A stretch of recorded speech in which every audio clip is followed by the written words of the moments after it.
Subano. Subano is an African proverb I say everywhere I go. It means I see you, I hear you, and I honor you, my brothers and sisters. I stand as tall as I do, for I stand on the backs of my ancestors. Had it not been for them, I would not have this privilege to be able to pass on the baton of knowledge. Where there's knowledge, there's power. Power to make a difference in our communities. I say to you again, Subano, I see you, I hear you, and I honor you. I am Queen Jefferson, the CEO of Journey Interfaith Programs, and this program that we're doing today is a way to show you how to begin your spiritual health and your physical and emotional health. At this time, we have several co-hosts here and a special guest on tonight. This first person I would like to introduce to you is Sister Cleopatra Ismail. Good evening, everyone, and thank you, Sister Jefferson, for hosting this wonderful event here tonight. I'm the co-host. My name is Cleopatra Islar, and I am the founder of C&G Global Connections. And my job and my business, I call it my ministry, is to take folks out of their comfort zones and collect groups and take them all over the world to experience cultures and enhance their awareness of life. I'd like to introduce my other co-host, Reverend Dion Davis. That's it, Reverend Dion Davis. It's an honor and a privilege to be here on tonight. The name of my business, my organization, is Get a Life. I found out that in this journey that we do call life, a lot of people don't have a life. They're living out of obligation, but never understanding purpose and passion. And so it's my job, it's my calling, it's my duty. It's on my heart to allow people to understand what it is to live life to the fullest. As a motivational speaker, as a minister of the gospel, as a person that just loves.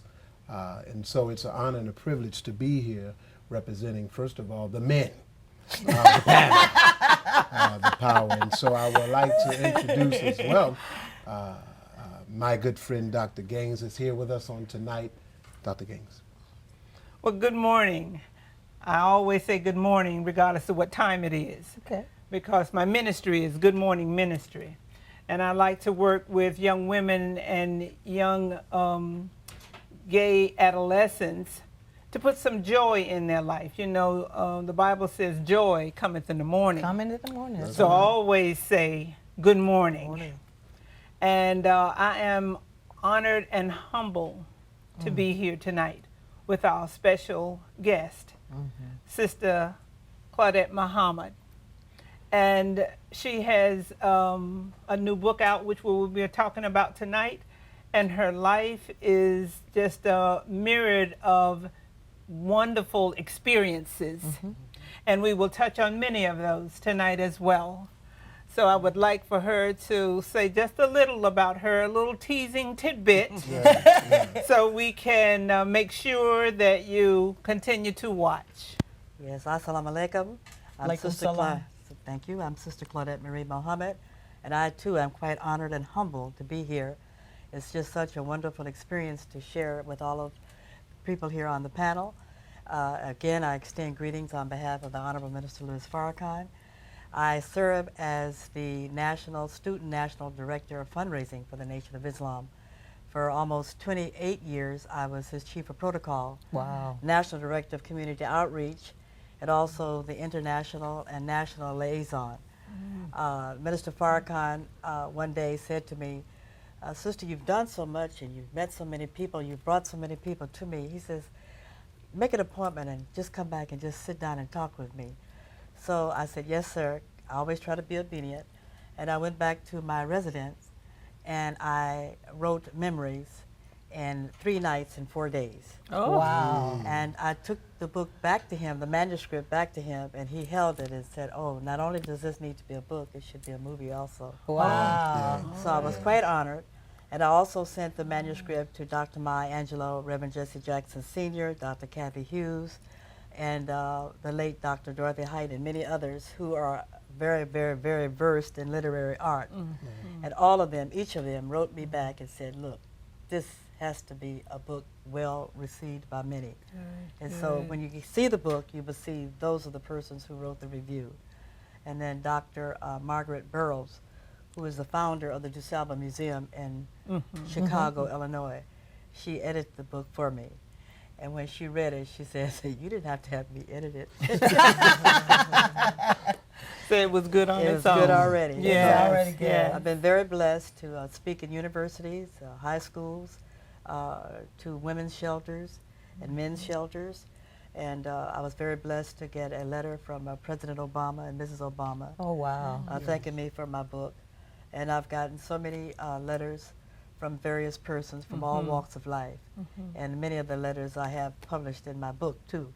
And I had those letters published in the book because on the Oprah Winfrey Show, I hope I can mention her name, in this show, there was a gentleman who came in who was an author, and it became a bestseller. And then she learned that he wasn't telling the truth, and she brought him back, and she reprimanded him for that. So in my book, I put these letters from the former President Carter and President Clinton and so many others, not to be braggadocious, if I may use that word, about myself, but just more or less to verify who I am and what I am. But my book, Memories, chronicles 69 of my 74 years. All right. Beautiful. It would have been okay. It would have been okay if you didn't tell us We that all much. feel honored. But that is good. And we have asked you here tonight because, like I said, you have a mirage of different experiences, and we want to put those experiences on a timeline. And one of the things that we have talked about, we've been talking to each other about, you know, how you get to what is from welfare to wellness. And we all in our own way have a piece of health for our community, because our community has a number of ills in it. And that health that we bring to the table, we want to make sure that we spread around. But I'm going to ask my co-host, Reverend Dion, to talk a little bit about, you know, what we want to put on the timeline for your experience. Yes, ma'am. Thank you. Well, as we look at welfare, there are a lot of things that are associated with welfare. When you think welfare, automatically you go to food stamps. Right. Yes. Automatically you go to subsidized housing. Automatically you go to government cheese. Exactly. They said that was the best cheese. And powdered milk. And powdered milk. And peanut butter. Yes, the Look, peanut butter. are we telling on ourselves? Get stuck to your mouth. And so automatically looking at welfare, you have, sometimes you have good ideas and sometimes you have negative ideas. I had the opportunity to do some workshops with individuals that were receiving TANF. And surprising to me, within the workshop, I had the great-grandmother, the grandmother, the daughter, In the same workshop? in the same workshop. Wow. It's a generational thing. Generational quote-unquote curse of welfare, how you make it. But on tonight, we want to look at welfare versus wellness. What's the difference? And there is a big difference. Big difference. Is it negative? Is it positive? And how do we move from this negative outlook to a positive perspective of things? Now, I know one of the things in the book Memories, Yes, ma'am. you talk about some very negative kinds of things that have happened in your life. Could you share some of those? Yes, with well, us? I put a lot of things in my book, not so someone can say, whoa, it's Sister Claudette. No. I put it in the book so people can see and look at me now and where I was at once upon a time. When I was 5 years of age, I was brutally sexually molested by my paternal grandfather. That did something to my whole being. Anyone who's listening to this, who's had that type of experience, they know that. But I didn't turn to drugs, I didn't turn to alcohol, I didn't become promiscuous with myself. What I did is I turned to God. Amen. And Amen. the person who really helped me was my paternal great-grandmother, who was Indian. And my mother didn't take me to the hospital because although I was bleeding and savagely where he had molested me, she did the Indian ritual with me. and she prayed over me. And she, as I came in and out of consciousness, she would say, "Sweetheart, say, come into my life, sweet Jesus, and make my life pleasing to God by your power." And that stuck with me, and I always said that. And then as I became a young adult, I mean, I was in the Chargette. I was the first black in the American and National Football League. I was in the Ebony Fashion Fair. I mean, I was just into everything that you could possibly be into, because I always wanted to prove myself, because sometimes when those type of things happen to us, we feel unworthy. We don't necessarily feel like we are worthy. So I always tried to do things. I was in the junior NAACP, the Junior Urban League. I was into everything that would possibly be into it. And then, then I met a man, and of course, you know, many of us, when we meet a man, and he say, "I love you," one thing after another happens, and of course, I became pregnant. There we go. And I'm the man on the show. I gotta tell it like it is now. There we go. Yeah. I gotta tell it like it Yes, is. ma'am. And of course, we didn't get married because he was already married, and I didn't know that he was already married. Right. But I kept my child. And then I got on welfare. And the reason I got on welfare is because of my health, and I wanted to be with my son. And so when after 11 months, I was very blessed to get a job with General Dynamics Astronautics. And I traveled to various Air Force bases where we launched the Atlas missile and the Centaur missile.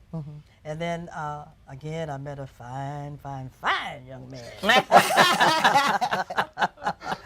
And I became pregnant again.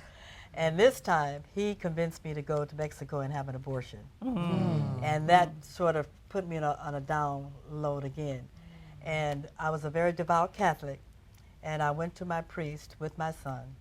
And my priest said something I will never forget for the rest of my life.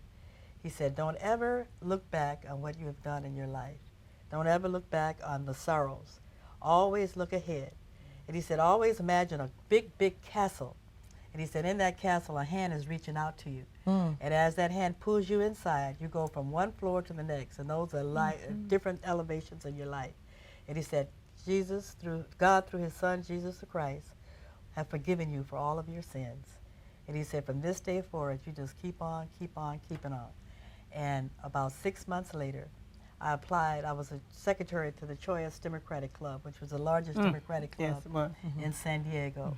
And 55 young women applied for the job to be a secretary for Congressman Lionel Van Derlen, who had said, if I get elected, I would bring a black hire, meaning he would bring a black person on the staff.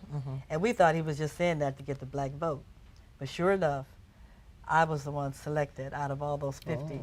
Wow. And he brought me from San Diego to Washington, D.C. And that was in 1963. And the priest called me and he said, "See, I told you.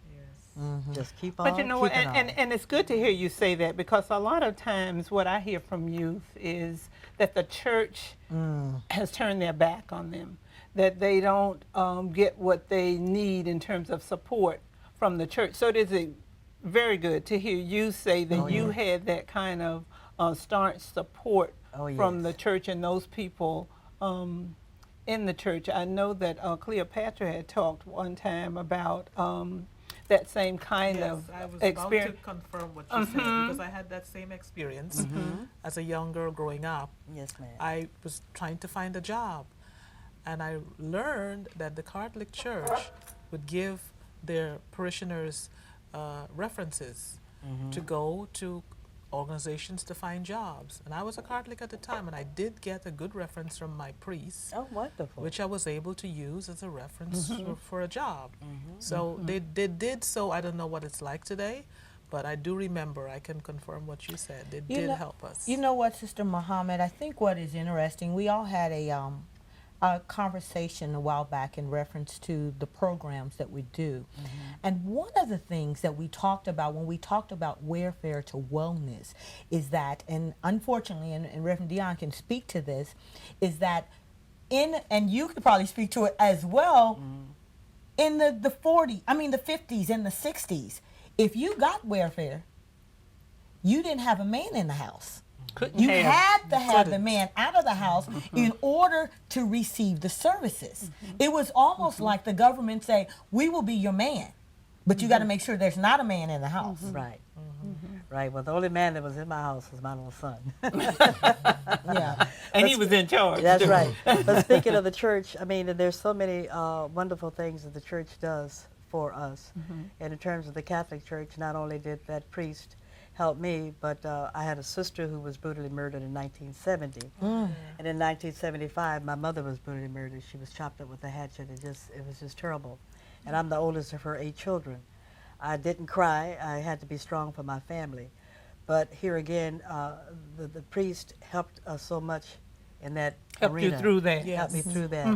And I would go and talk to him and have meetings with him. And right now, although I'm a Muslim, Father Michael Flager, many of you may have heard of him in Chicago, and he's one of Minister Farrakhan's closest associate.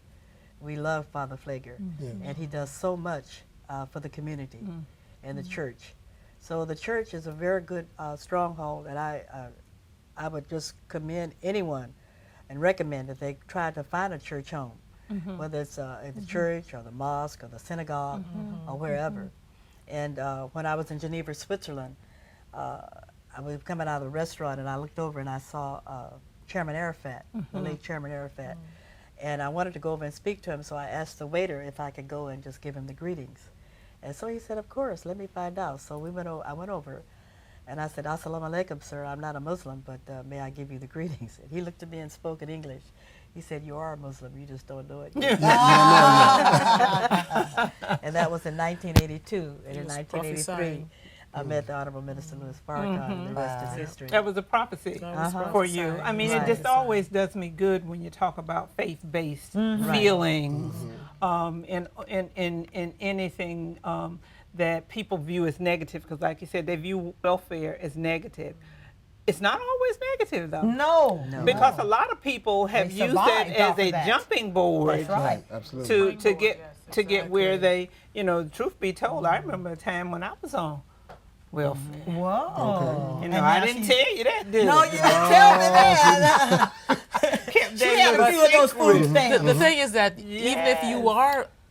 if you find yourself in a situation like that, it's not staying there. Right. Right. That is the victory that gives you the victory. Being able to Right. move forward, like you said that your priest told you about being elevated Oh, from yes. level to level. That's wonderful. That's the important thing. Right. You have to look and say, well, this is just for the time being. This is only for a time. Because But- some people have that inner strength. Yes, they just need a little bit of a help. But, Right. but At a like certain Reverend point. Dion says, there was people who don't have that inner strength. Right. We They have a don't. community that he don't. said, what, grandmother? Grandmother, mother, great-grandmother, and mother, all and of them were there. So generation down. there is people who have that, but there is a generation of people who thought that was the way you live. Right. Not was. They're still there. They're still there. They're Right. still there. Well, And There's still a lot of another those thing folks that out really helped me a lot too, one of my dear friends, the late Juanita Longwolf, was an American Indian, and she invited me to do what they call a sweat lodge. very Yes. familiar. And Yes. I was very blessed. I went in the sweat lodge with the chief, with the chief and about 5 other persons. And for those who don't know, it's like a teepee. You go in, and they have the burning, and they have all the different types of burning Spices. spices and Spices things like and that. sages And sage. And when I went in there, automatically my whole being went back to when I was 5 years of age. 'Cause Wow. my great grandmother, that's what she did. She burned the sage and all the stuff, and she would fan me in my area where I had been damaged. And I heard that. So when I went into the teepee, we prayed. You pass a pipe around and you puff on the pipe and you all pray. Right, exactly. And and then I felt like this. It was like something banging on top of the teepee. And then when we came out, you just barely crawl out because you're just sweating. Sweating, right? yes. And so I asked the chief, I said, why did somebody go up there and just hit that like that? And he looked at me and the others looked at me and they said, you're very special and you're very blessed. He said, that was the great eagle. Wow. The great eagle is a spiritual thing. And you talk about that in your book. I talk about it in Yes, my you book. do. Yes, you I mean, do. I just get, all over when I talk about it Goosebumps. because it felt like a eagle or a bird or someone just hitting the top, and that's what he told me. So, Mother, all of you went around and smoked Yeah, the pipe? we all would have. You sit in the. So is that kind of similar to how people go around and smoke weed and just? I don't know. I don't know. I don't know if weed was in there. I don't know if weed was in there or not. But see, it's a hole here, and the rocks are burning hot. I mean, they're burning hot, and they pour water on it, and the steam comes up. So you're not smoking anything? No, we smoked. We just put. I don't know what it was I was smoking. It might have been pipe. weed. I don't know. I don't think so. But I don't think so. Okay. You know, it Does was it have different. any effects on you? No, Okay. effects. And what it was different types of herbs. Cleansing. It was a Oh, cleansing. I see. Cleansing. You know, because somebody looking, they'd be like, okay. Yeah, no, I'm let's just joking. go. So whoever's looking at this, no, It's like, hey, let's go into a No, teepee that- and smoke some pipe. no, that's a ritual that the Indians do. You know, they don't have the church, but that's their necessary. I mean, That's some of them their have church, religion. but that's their religion. And you sit around and you pray. You pray for yourself. You pray for your family. You pray for your community, and you pray for different things that you have to pray for. And that, I mean, you hold on to that that sage and all, because you pick up the sage and you put it to your nose, because that's what keeps you going, because it's so hot. It's hotter than when you're in a steam bath. Oh my goodness, can it's so faint. hot. Yeah, so faint. You it's- can pass out. wine- Faint. Yeah, my great grandmother was an Indian. She was a Cherokee, and I remember as a little girl they used to have it. And I was like, what are they doing in there? Well, they didn't let the little ones go in Right, there. they can go in. And after I grew up, then I was like, oh, this is what it is. And you actually have got to concentrate because it is so hot. You feel like you have to get out of You there. have to think about Physically breathing burning. and Right, taking a right, breath, right. because if you take a breath like that, Right. you know, it's just, Right. you know, your lungs fill up. So you have to really think about every fiber of what it is you are right. doing. So you don't have time for all this static No. that's out here in the world. No. So as you pray, you really are so concentrated and so defined about what your prayer is. It is just an experience like no other. The closest I think I have ever come to that is one time I did some skydiving. And I thought about that. Yeah. You know what I'm did, saying? But that is just an experience like no other. I think I did we did yoga, and it was hot yoga. Okay. Big Sweat yoga. yeah. That was Room probably, hot. I kept on telling them, and I didn't realize it was hot yoga. So I kept on saying, y'all, it's hot here. And they kept That's on the whole saying, purpose. Yeah, that's the purpose. Queen, that's I the said, but purpose, it's Queen. hot. Can we Yeah, get? yeah. So I kept on wanting to get some water. So that's a good thing, Mother, that you didn't ask for water in there. Right. Because I just kept There was on- no water to be There was had. no water. You can't and have I was water. like, how do we do this? You know, can't have but it water. sounds like what we're talking about is wellness. Yes. Right. We are talking about Yes. wellness, Right. you know, and moving from, because like you said earlier, Doc, a lot of people are not really trying to move from welfare to wellness.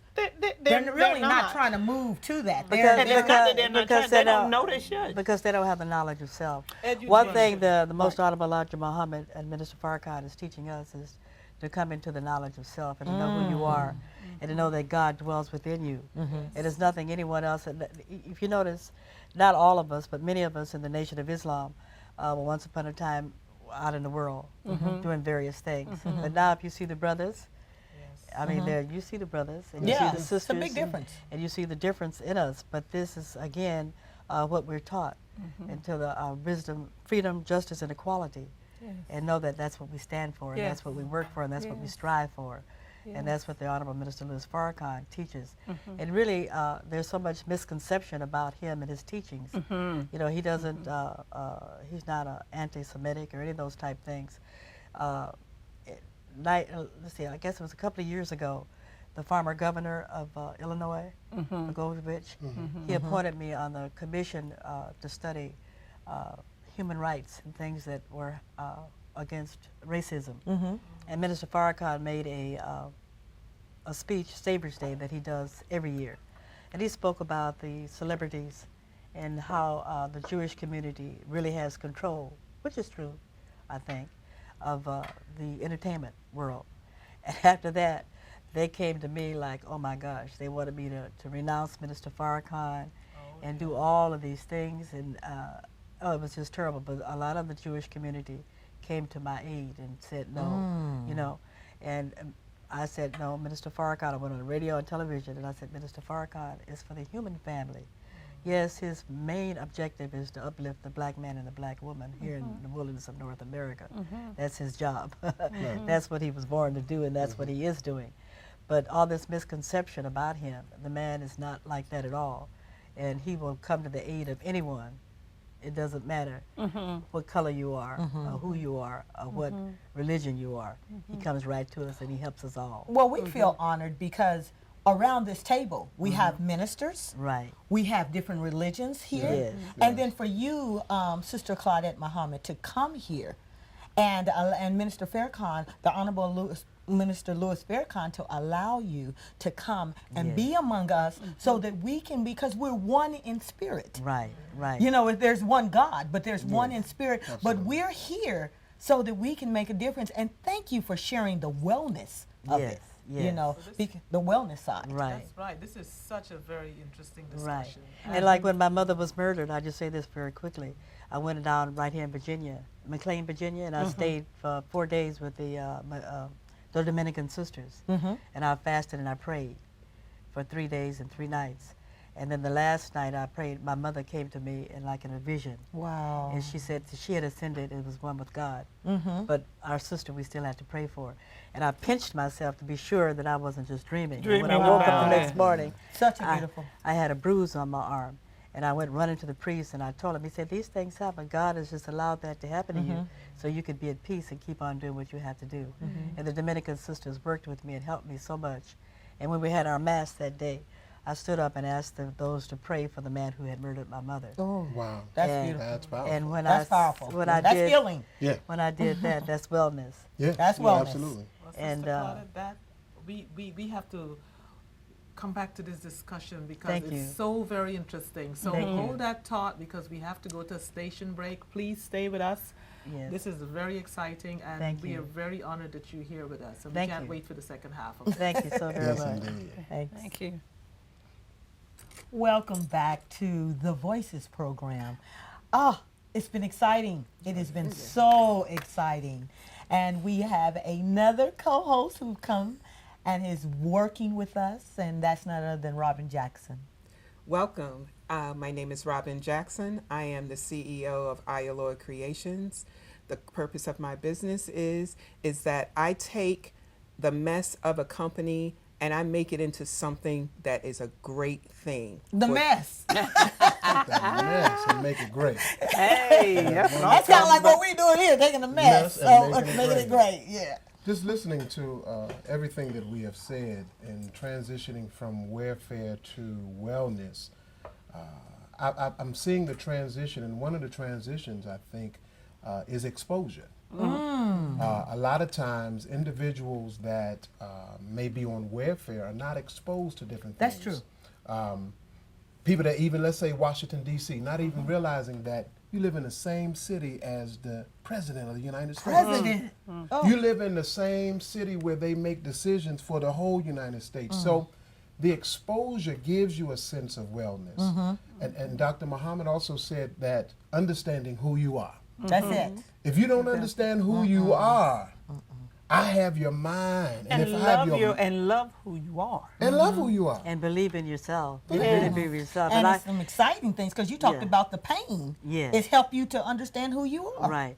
And another things I like to share with you, I was working for Congressman Lionel Van der Laan, who brought me from San Diego to Washington, D.C. Exposure. And I was Exposure. reading the paper, and it said that President Johnson, the late President Johnson, was going to form a Kerner Commission to study the riots here. Right, right. And I saw that, and I said, So I sat down and I wrote the president a letter.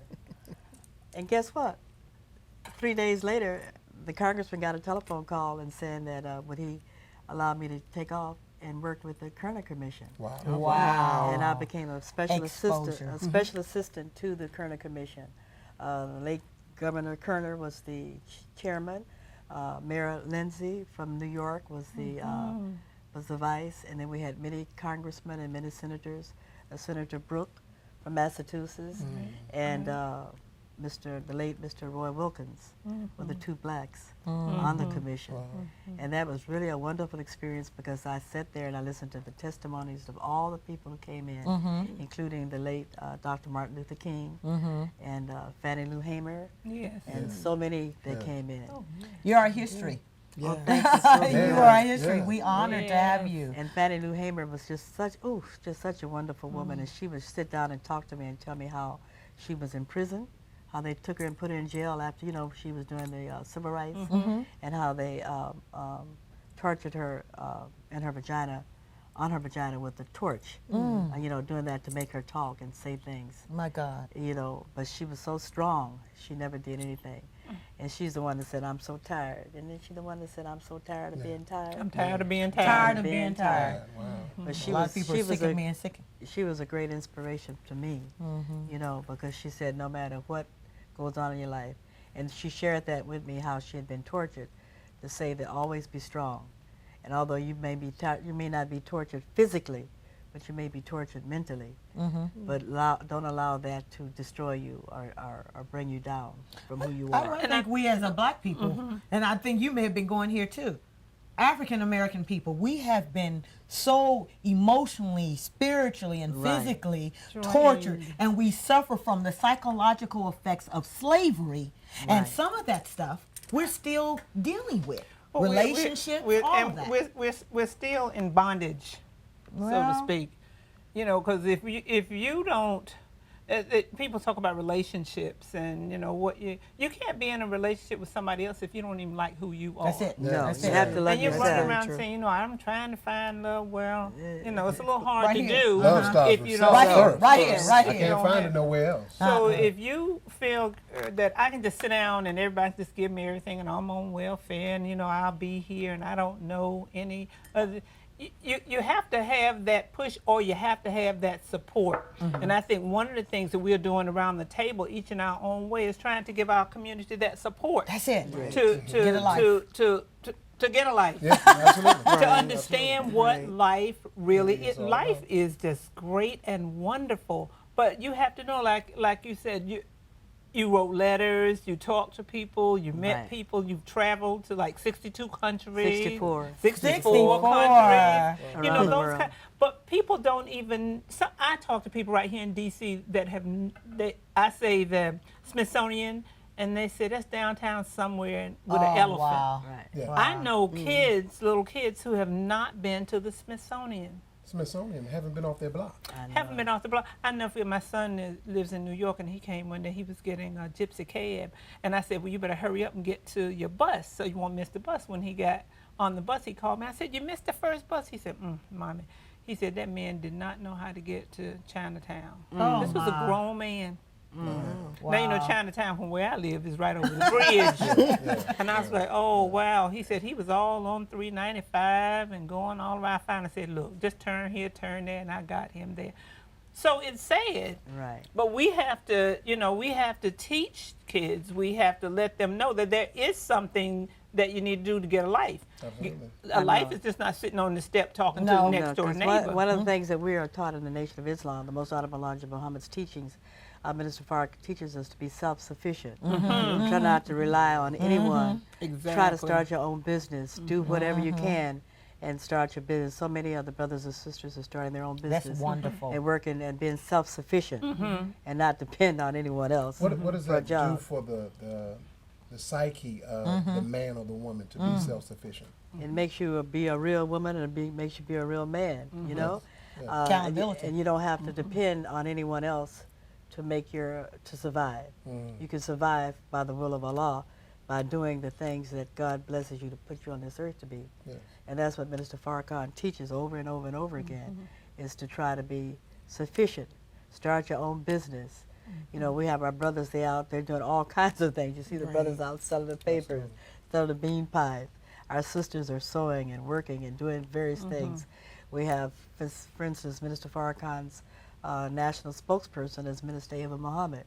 She's a minister, she's a writer, she was the assistant district attorney in New York. Brilliant, brilliant, brilliant woman, and she's the first woman to ever become a head of a mosque. Yeah, you know, I say I never knew that there were any women. No, she was the first woman, not only in the Nation of Islam, but the Orthodox Muslim. Wow. Because, you know, the Orthodox Muslim women are not. Oh, yes, out for there, sure. Yeah. But she speaks and travels all over the world. That's totally awesome. Yeah, she's just great. But the minister, and he even gave me the position that I have. You know, and he has many women that have positions, and he teaches us to go out and do for self. That's what Well, you know, this was years ago, and there was a black and white exhibit at one of the Smithsonian's. I can't remember who did the photography, but Jewel Jacob McCabe, who was head of a coalition of 100 black women in New York. And they would take black and white pictures, and at the bottom there was a quote from them, and her quote was, "The black race is the only race that is always judged by its weakest link." And I thought that was profound, and I never forgot that. Right. Because what we have to do, those people who have a conscience, one, those people who have made it, two, need to really focus in on that weak link. That's those people that are on welfare and think that they will be there for the rest of their life and their family will be there for the rest of their life. Those folks that have been to jail and they figure, well, you know, I'll never be able to do anything for my life because I can't, you know, shake these bonds of being in jail. And then to move forward, we're going to have to focus on that weak link. And I think that each of us has done that. And when you talked about the stuff, you know, people come with all their mess and all their stuff, all of it, and you try to, you know, craft that into something that's usable and doable.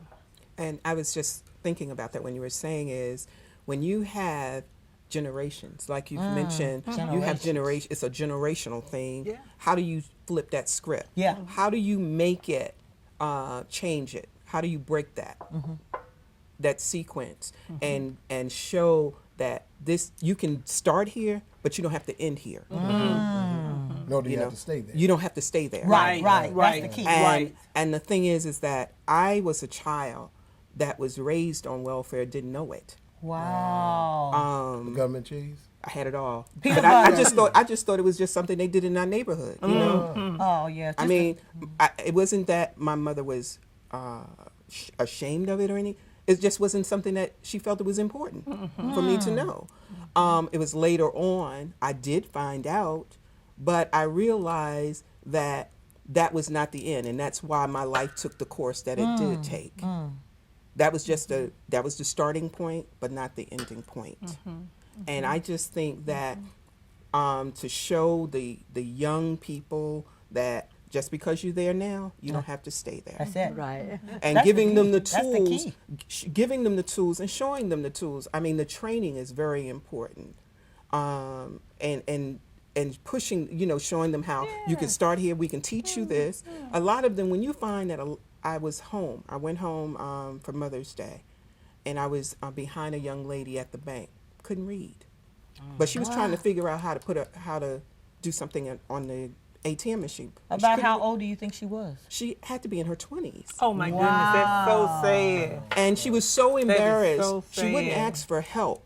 But when I realized she needed the help, I would just, it didn't matter to me that she couldn't read. I just said, why don't you let me help you? Because I know technology can be, you know, Exactly. That was a positive way. Right. you know, That's a positive technology way. can be so, you know, they change Right. things every day. I said, well, I'll help you out. Believe me, I'm not going to steal anything from you. You know, I'll help you out. Helped her out. She thanked me. You know, and people sometimes will not ask for help. They'll try to maneuver through the system. But they don't know they even need help or can get That's it. the key. Well, that's what I try to exemplify in memories, you know, because it shows at a certain element where I was at a tender age of 5, where I was at an age of 18, where I was at an age of 28, Exactly. and it goes on and on and on. But like a friend of mine who really had problems in life, and she was on a substance abuser, and she asked me once, she said, you had all those things happen to you, And you never turned to drugs or anything. Yeah, that's She it. said, what did you do? I said, I turned to God. Wow, that's the positive way. Yeah. The wellness. And hung on Yeah. for dear That's life. the wellness. Yeah. Hung on for dear life. Welfare, just listening to your story starting at 5, welfare is a mentality. Wow. It's not necessarily subsidized good. housing, food stamp, but welfare could have been, at 5 years old, you've been raped by this individual, and through your years, you could have been, woe is me. Right, Right. I right, can't do right, nothing. right, I right. am nobody. Right. I won't achieve Focusing anything. on the negative. Right. And staying there. And staying in the So negative. it's a mentality, but when you are able to come through that transition and use these quote unquote bad experiences as Right. stepping stones, Right.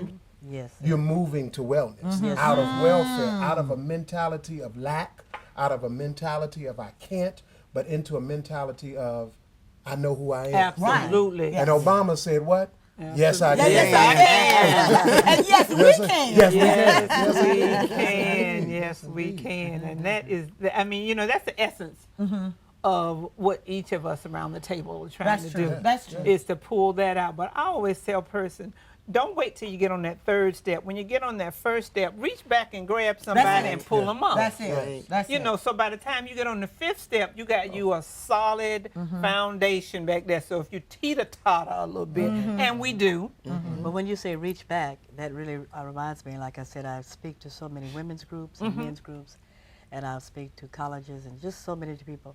And I get phone calls and letters. It just bring tears to my eyes because they tell me my book is a living example of what they would like to be and what they know they can be. Absolutely.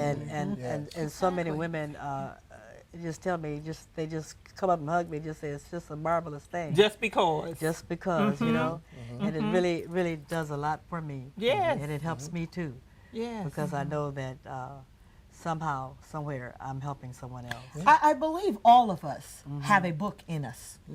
If that makes sense. Yes. Right. And when I say a book, because really a book is our story, Right. history. Right. You know, our story will tell us and tell others where we've gone. I like what you said, Reverend Dion, because this is where we were. This is where Sister Muhammad was. Right. This is where many of us were.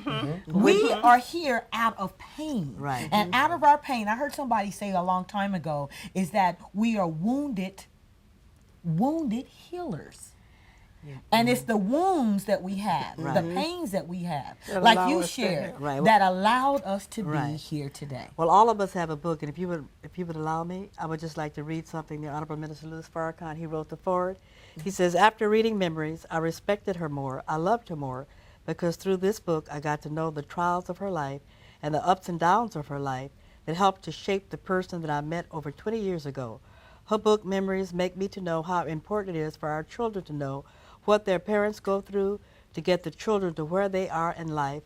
And her book made me to know that if parents share it with their children, those things in life that shape them, the struggles that they go through, they went through, the victorious and defeats of life, then we could all know that all of us can write a book. All of us All of us can write a our book. life can be a book. That's true. Yeah. And that's He exactly says what I more was than- saying. All of us can be Be a book. And he said all of us have a story to tell, you know? And it's just so, I'm just so blessed that I've been able to tell Well, my you know, story. I wouldn't want you to come here and not talk about your son. Because your son was one of the reasons, I think, that you ended up on welfare. Yes. So could you My talk a little son, bit about Anthony Mara, such a wonderful, wonderful young man.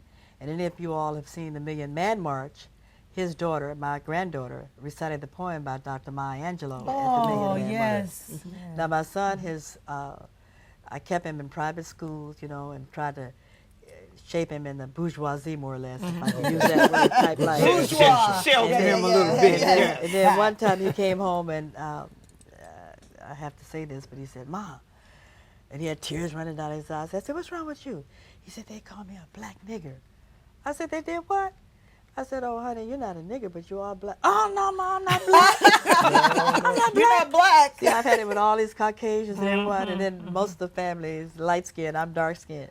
You and Grandma, and then y'all are black, but I'm not black. I said, "Oh my gosh!" So, a very good friend of mine, Olive Rollerson, her husband Hank Rollerson, at the time was the director of Peace Corps in Kenya. So we called each other back and forth. And so I was telling her, I was just crying, "Oh, my son, oh." She said, girl, put him on the plane and send him over here to Kenya. And I sent him to Kenya. And he spent the whole summer.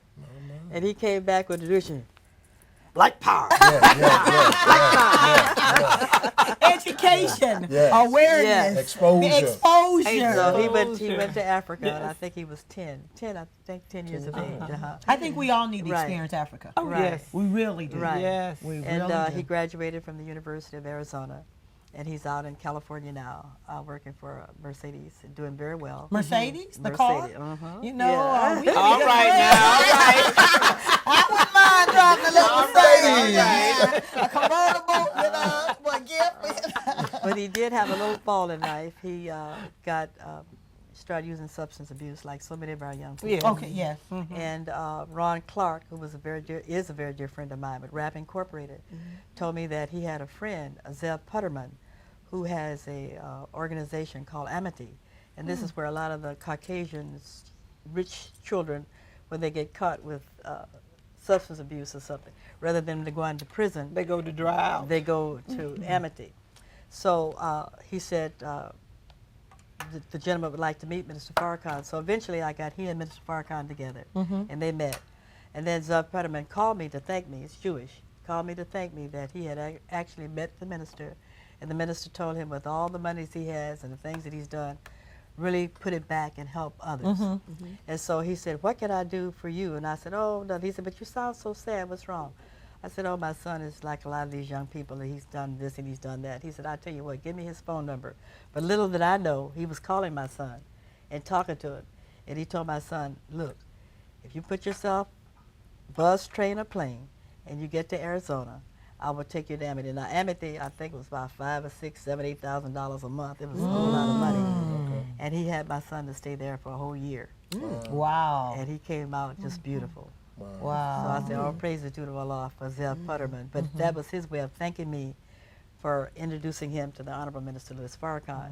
And Minister Farrakhan actually met with him, and I think they had almost like a whole day. I don't know how long, but they had a long meeting in Los Angeles, Now, see, California. you have had a lot of people to intervene in To your help. life. Yeah. And there are a lot of young people in the world that have people that want to intervene. Right. But they are so angry Yeah.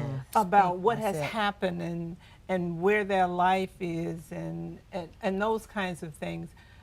Let's talk a little bit about, I think folks want to know how you get past some of that angriness. That's it. The anger and the pain. They're both, they're Anger. intertwined. But you know, you have to get past it to allow people to help you. I always say, you know, people need, you know, hugs. They emotionally starved. right. Right. Right. You know, I see people in my community and I'm talking to them and I'm laughing and I'm, you know, hitting them on the hand and this and that and the other. And then when they come to my center and they say, you manage this center? Oh. Then we get back in the neighborhood, yeah, she manages in a blah, blah. And just to say, I know, Yeah, I know and her. I'm like, I'm really nobody, for Right, real, right. in the big scheme of things. Right. But they are just so, I mean, and that's a little bit. But you really are somebody. You know, when I mean, I've been knowing you a long time. And when I came to your center and I realized you ran the center, I said, excuse me, I know Dr. Brenda I know her. James. Yeah. I'm her friend. And from this point on, I'm going to be friends with Sister Claudette Muhammad. Yeah, yeah. Her son is with Mercedes. Mercedes. Yeah. I just thought I'd say that. You know, we Just put that out there. Yeah, just put that out there for the nation. Well, looking at pain and looking at grief and sorrow, those things are neutral. Yeah. It doesn't necessarily have a name on it. What happens is how we react towards it. So in other words, someone can say, it's a rainy day and it's only raining on my house, but if you look outside, it's raining on all the houses All in of your them. Yes. neighborhood. That's right. It's so how you react towards this rainy day. Do I just go lay down and say, I can't make it, I can't do it, or do I get a raincoat? Do I get some boots? Do I get a rain cap? That's good. And I go and continue to do what I need to do in life because life doesn't stop. No. Right. We can stop it. Yes. But life doesn't stop, and you can wake up and it's 20 years later. Wow. And You you're like, missed, whoa. you missed. You missed the journey. You missed it. Yeah. You missed the transition. You missed the one thing in terms of pain. I can speak of pain when my mother passed. I was young, and so that it was like the end of the world. I was depressed for about 6 months. I didn't want to pray. I was a preacher. I didn't want to pray. I didn't want to preach. I didn't want to hear about God. Don't tell me she's in a better place. Yeah. But it took that time of transition for me to understand the purpose of her transition. And so I believe in terms of pain, in terms of agony, it's time and it's God. Right. Oh, yes. And you have to have discipline. Yes. I know Yes. when I was modeling, very blessed to be chosen by the late Mr. Johnson, Johnny H. Johnson with Ebony, to become a Ebony Fashion Fair model. I had gone to my boss at the time, Congressman Lionel Van Derlen. He said, "Go where? Do what?" I said, model? Leave this job and go be a model. But then they put me on the front cover of Jet Magazine and did a story with his picture in there. And he said, "Oh, this is going to get me some more votes." Go ahead, model on. Go ahead. So he allowed me, he gave me a 3-month leave of absence to go and model. But I just wanted to say the discipline, Mr. Johnson set all of us down, models.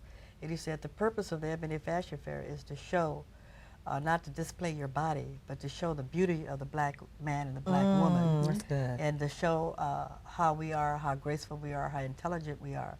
And I want each of my models to, after the fact, I mean, he was very strict. After the fashion show, we'd have to go back to our hotel, and we just couldn't just go out and just But that was the whole purpose, and it really helped me a lot because the discipline that we had for those 3 months. I mean, it was a lot of work, but we had to be very, very, very disciplined.